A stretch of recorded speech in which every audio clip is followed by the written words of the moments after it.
UP के शामली में अपने दौरे पर पहुंचे केंद्रीय मंत्री और राष्ट्रीय लोकदल के राष्ट्रीय अध्यक्ष जयंत चौधरी ने बड़ा बयान देते हुए उपराष्ट्रपति चुनाव में एनडीए की विजय का दावा किया है। उन्होंने कहा कि विपक्ष के कई सांसद हमारे संपर्क में हैं जो एनडीए के उम्मीदवार के पक्ष में मतदान करेंगे। जयंत चौधरी ने साफ कहा है कि विपक्ष झूठा आरोप लगाकर डर फैलाने का प्रयास कर रहा है।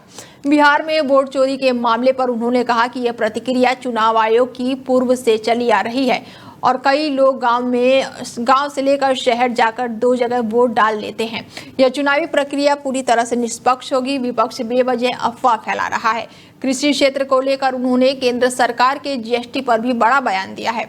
जयंत चौधरी ने कहा कि अब ट्रैक्टर और कृषि यंत्र पर जीएसटी में राहत दी गई है, जिससे किसानों को भारी आर्थिक फायदा मिलेगा। किसान सरकार के हर निर्णय पर नजर रखता है और उनके लिए सही फैसला जरूरी है।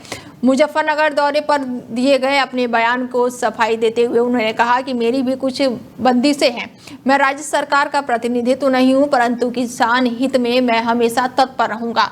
गन्ना मूल्य बढ़ाना और राज्य सरकार का कार्य, लेकिन किसानों की हर समस्या के समाधान के लिए मैं सदैव खड़ा रहूंगा। और विशेष रूप से शामली जनपद के कन्यान गांव में उन्होंने अपनी राज्यसभा निधि से 25 लाख रुपए की धनराशि से 3 नए खेल सेट का निर्माण करवाया, जिसका उद्घाटन उन्होंने भव्य तरीके से किया। जयंत चौधरी ने खिलाड़ियों को खेलों के प्रति उत्साह किया और बताया कि वो पहल खेल संस्कृति को बढ़ावा देने के लिए की गई है। और इस दौरान उन्होंने क्या कुछ कहा है, चलिए आपको सुनवाते हैं।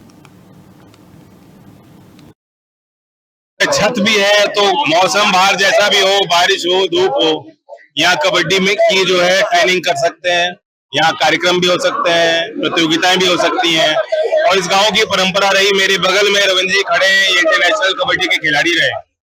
मैं समझता हूँ कि जिस गांव में इंटरनेशनली जो खेल में है इतनी प्रतिभा रही है, तो अगर पूर्व खिलाड़ी भी इसमें रुचि लेंगे तो इस गांव से आगे भी और अच्छे खिलाड़ी विकसित होंगे। छत भी है तो मौसम बाहर जैसा भी हो, बारिश हो धूप हो, यहाँ कबड्डी में की जो है ट्रेनिंग कर सकते हैं।